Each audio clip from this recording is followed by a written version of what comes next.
भारत के संवैधानिक विकास के अंतर्गत दूसरा एक्ट आता है पिट्स इंडिया एक्ट 1784। इसके अंतर्गत कंपनी के द्वारा राजनीतिक और व्यापारिक कार्यों का पृथक्करण किया गया। इसमें निर्देशक मंडल को कंपनी के व्यापारिक मामलों के अधीक्षण की अनुमति दे दी गई, परंतु राजनीतिक मामलों के लिए नियंत्रण बोर्ड ऑफ कंट्रोल का गठन किया गया। तीसरा एक्ट 1786 का एक्ट। इस एक्ट के द्वारा गवर्नर जनरल को विशेष परिस्थितियों में अपनी परिषद के निर्णय को निरस्त करने अथवा लागू करने का अधिकार प्रदान किया गया। गवर्नर जनरल को प्रधान सेनापति की शक्तियां दी गईं। ये दोनों अधिकार सर्वप्रथम लॉर्ड कॉर्नवालिस को थे।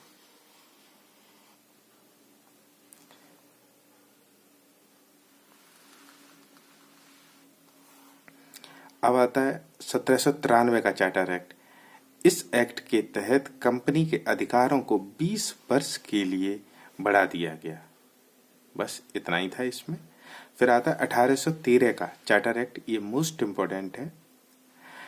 पहली बार भारतीयों की शिक्षा के लिए 1 लाख रुपया खर्च करने का उपबंध किया गया। कंपनी के व्यापार के एकाधिकार को समाप्त कर दिया गया। यद्यपि चीन के साथ तथा चाय के व्यापार पर उसका एकाधिकार बना गया। 1833 का चार्टर एक्ट। इस एक्ट के तहत बंगाल के गवर्नर जनरल को संपूर्ण भारत का गवर्नर जनरल बना दिया। लॉर्ड विलियम बेंटिंक भारत का प्रथम गवर्नर जनरल बना। Lord William Bentinck.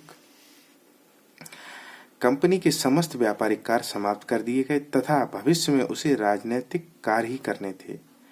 Governor general की परिषद में एक कानूनी सदस्य मैकाले को शामिल किया गया। नेक्स्ट 1853 का चार्टर एक्ट। विधायी शक्तियों को कार्यपालिका शक्तियों से पृथक करने की व्यवस्था की गई। विधि निर्माण हेतु विधान परिषद की स्थापना की गई। सिविल सेवकों की भर्ती एवं चयन हेतु खुली प्रतियोगिता का शुभारंभ किया गया। आइए अब एक क्वेश्चन देखते हैं।